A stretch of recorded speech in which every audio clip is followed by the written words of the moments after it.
Hello বন্ধুরা, কেমন আছো সবাই? শুভ সন্ধ্যা। শীতের রাতে একটা কি হতে যাচ্ছে বলো তো? আজকে আমি তোমাদের দেখাবো মুরগির রোস্ট। বাচ্চারা খুব ডিমান্ড করছে যে মামুনি পরীক্ষা শেষ, তোমার হাতের রোস্টটা একটু বানাও। তো চলো এখন আমরা রান্নাঘরে চলে যাই। দেখো, রান্নাঘরে চলে এসেছি।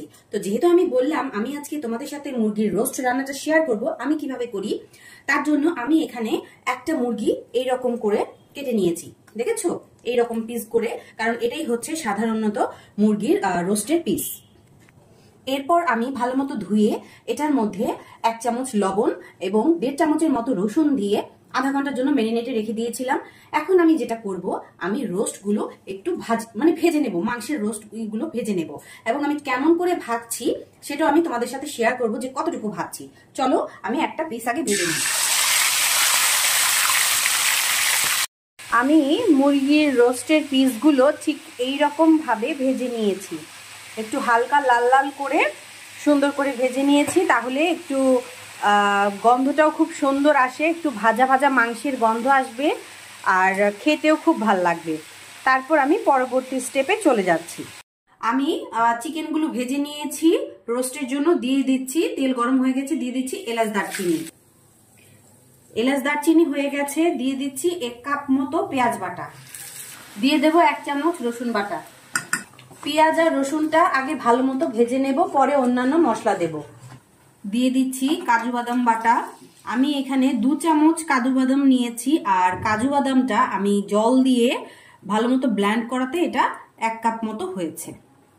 দিচ্ছি 2 চামচ পোস্ত বাটা। আমি পোস্তর ক্ষেত্র একটু জল দিয়ে পাতলা করে বাটার কারণে এখানে 1/2 কাপ হয়েছে। সামান্য একটু গরম জল দিয়ে সবগুলো মশলা ভালো মতো কষে নেব। আর এই ফাঁকে আমি কিছু আলু বোখরাও মশলার সাথে অ্যাড করে দিচ্ছি। ঝোল ফুটে উঠেছে, তেলও উপরে চলে এসেছে।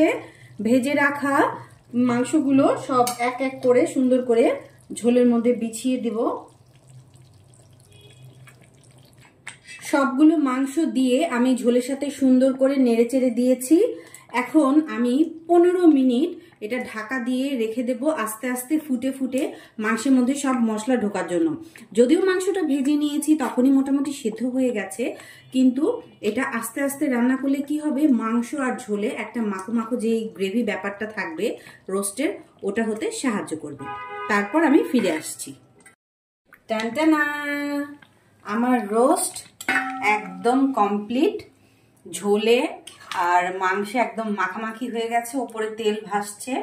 রোস্টের এরকম একটু ঝোল আর এরকম একটু তেল না থাকলে খেতে মজাই লাগে না। আচ্ছা, আমার রান্না মোটামুটি শেষ। এখন আমি যেটা করব, ওপর থেকে আমি কিছু বেরেস্তা ছড়িয়ে দেব আর দিয়ে দেব সামান্য একটু ঘি। যেহেতু এটা রোস্ট, একটু রাজকীয় ভাব আছে, ঘিটা দিলে একটু অন্যরকম স্মেল কাজ করবে। এখন আমি ঢাকা দিয়ে রাখবো, তারপর আপনাদের সার্ভ করে দেব। এই যে আমি আমার মুরগির রোস্টটা সুন্দর করে সার্ভ করে নিয়েছি। তো বন্ধুরা, আমার রেসিপিটা যদি তোমাদের ভালো লাগে, তোমরা এভাবে রান্না করে খেয়ে অবশ্যই আমাকে জানাবে কেমন হয়েছে। আর কিছু যদি অ্যাড করতে হয়, বা তোমরা যদি নতুন কোনো চিকেন রোস্ট অন্যান্য ভাবে রান্না করো, তাও আমাকে কমেন্ট করে জানাবে।